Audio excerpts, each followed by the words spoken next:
reaches 27 consecutive games. Picture this. Not even 2 years ago, the Detroit Pistons were the running joke of the NBA. They finished the 2023-24 season with a 14-68 record, the worst in the league, and tied the longest single-season losing streak in NBA history with 28 straight losses. Fans weren't checking the standings to see if Detroit could make a run. They were checking just to see if they'd win another game at all. Fast forward to the very next year, and that same franchise did something almost nobody thought was possible. Detroit flipped that 14-68 disaster into a 44-38 season, clinched a winning record, and grabbed a top 6 seed in the Eastern Conference for the first time since the mid-2010s. They became the first team in league history to triple their win total from one 82-game season to the next after winning fewer than 20 games. This is not the same Pistons team you laughed at on your timeline. This is a team with a real star, a real identity, and a real future. So in this video, the Detroit Pistons look different. Let's break down exactly how they pulled off one of the most dramatic turnarounds in recent NBA history, and why this might only be the beginning. Reaches 27 consecutive games. To understand why the Pistons look so different now, you have to go back to just how bad it got. The 2023-24 season wasn't just a tough year, it was a historic embarrassment. Detroit finished 14-68, dead last in the NBA, and their 28-game losing streak turned into a nightly spectacle for all the wrong reasons. They were routinely blown out, often out of games by halftime, and pretty quickly it became less about how they would win and more about when they would finally stop losing. On the court, the problems were everywhere. The roster construction was a mess. Too many non-shooters, overlapping skill sets in the front court, and very little spacing around Cade Cunningham. Detroit ranked near the bottom of the league in three-point shooting and efficiency, which meant defenses could clog the paint, load up on drives, and dare their wings and bigs to hit jumpers. Then you add in the coaching situation. Monty Williams came in on a massive contract, but his one season in Detroit never found any rhythm. Lineups changed constantly, roles shifted night to night, and young players were yanked in and out of the rotation. The team lacked identity on both ends of the floor, and the locker room felt disconnected from the coaching staff. By the end of that year, the Pistons weren't just losing, they looked completely directionless. It's important to remember this version of the Pistons because it makes what came next even more shocking. The first real sign that Detroit was serious about changing came off the court. The organization moved on from general manager Troy Weaver and brought in Trajan Langdon, a widely respected executive known for his scouting eye and structured team-building approach. Langdon's message was simple: no more random gambles, no more redundant pieces, and no more wasting cap space on players who didn't fit the long-term vision. Next came the coaching change. Despite the huge contract, Detroit fired Monty Williams after just one season and hired J.B. Bickerstaff, fresh off a stint in Cleveland where he helped build a tough, defense-first identity and guide a young core into playoff contention. Bickerstaff's reputation is built on clearly defined roles, accountability, and physical defense, three things the Pistons desperately lacked during that 14-68 nightmare. The results were immediate. In the 2024-25 season, Detroit's record jumped from 14-68 to 44-38, making them one of the biggest single-season turnaround stories the league has ever seen. They secured the number 6 seed in the East, ended a long stretch of losing seasons, and most importantly, finally looked like they knew who they were on a nightly basis. Defensively, they climbed from the bottom of the league to legitimate top 10 territory, powered by length, athleticism, and a much more connected scheme. Instead of being soft and reactive, Detroit started to look like a team that could dictate the terms of engagement, protecting the paint, contesting threes, and making teams work for every possession. That culture reset laid the foundation, but none of it works without one crucial piece. Cade Cunningham became the player Detroit drafted him to be. Up and go to the basket, lays it up, lays it in. Cade Cunningham. This is where the Pistons really start to look different. Cade Cunningham didn't just improve, he leveled up into the kind of player you build an entire franchise around. In the 2024-25 season, he averaged 26.1 points, 6.1 rebounds, and 9.1 assists per game on the best efficiency of his career, earning his first All-Star and All-NBA selections, and finishing as a finalist for Most Improved Player. Only a tiny group of players in the league combined that level of scoring and playmaking, and Cade joined that tier. What makes this even scarier for defenses is that he kept climbing.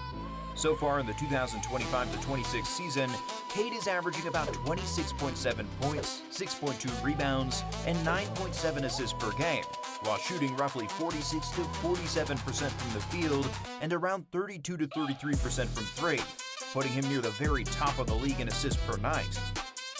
What made his leap so dangerous was the balance. Cade improved his three-point shooting, became more efficient inside the arc, and sharpened his reads as a passer, punishing any help defense with kickouts and pocket passes.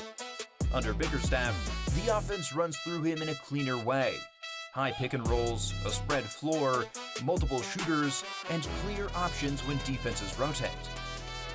But this isn't just a one-man story. The rest of Detroit's young core started to look less like a project and more like a playoff nucleus. Jalen Duren emerged as a reliable double-double big, finishing at elite efficiency around the rim while showing growth as a rim protector and short roll passer. This season, he has taken another step, putting up around 17.9 points and 10.6 rebounds a night on over 63% shooting while ranking among the league's top rebounders. His presence on the offensive glass, with offensive rebounding numbers that place him near the top of the NBA, created extra possessions and easy points, perfectly complementing Detroit's guard-driven offense. Matching with a burst in Ausar Thompson. Ausar Thompson took meaningful steps forward after his rookie season, flashing the type of defensive versatility that gets you all defensive buzz.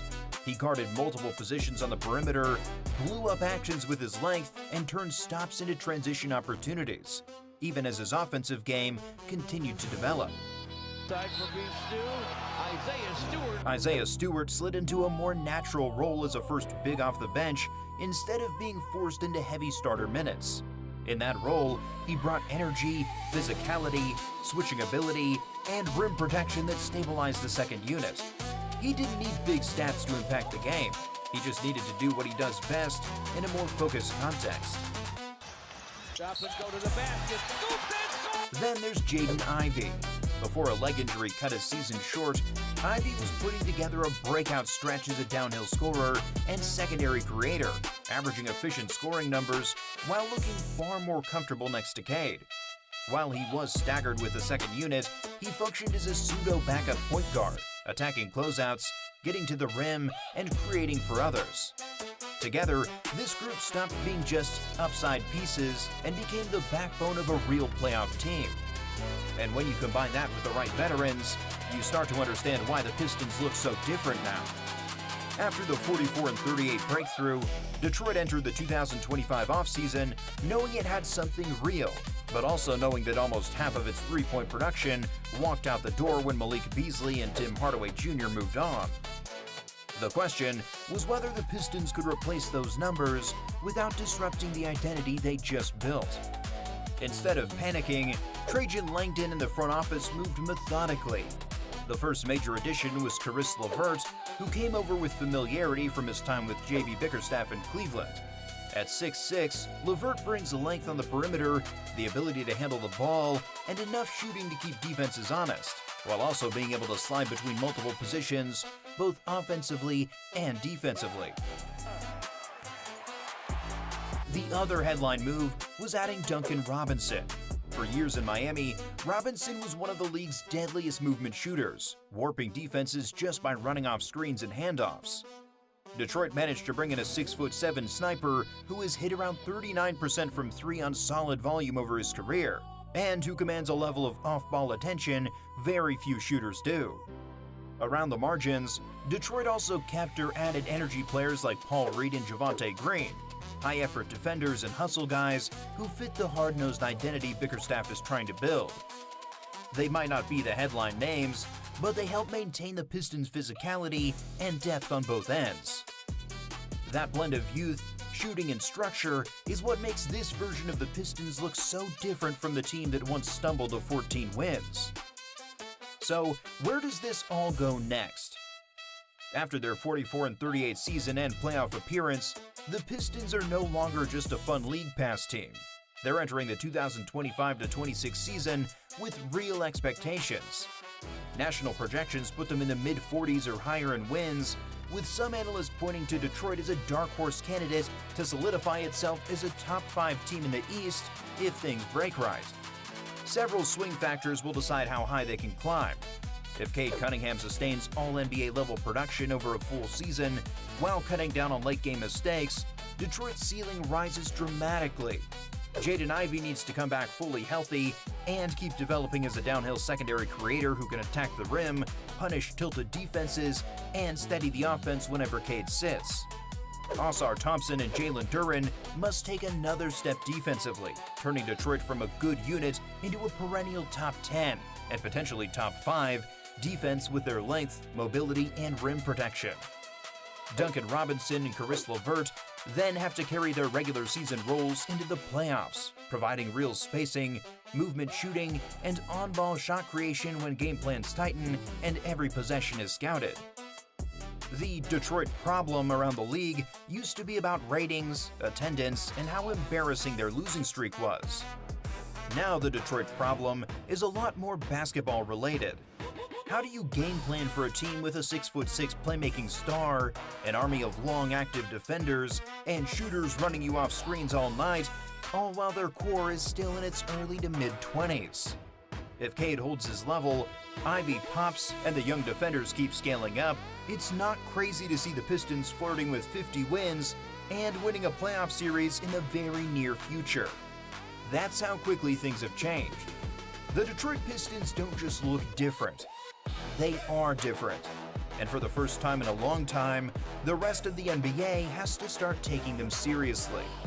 If you enjoyed this video, make sure to check out another one. And drop in the comments below how good you think this Pistons team really is.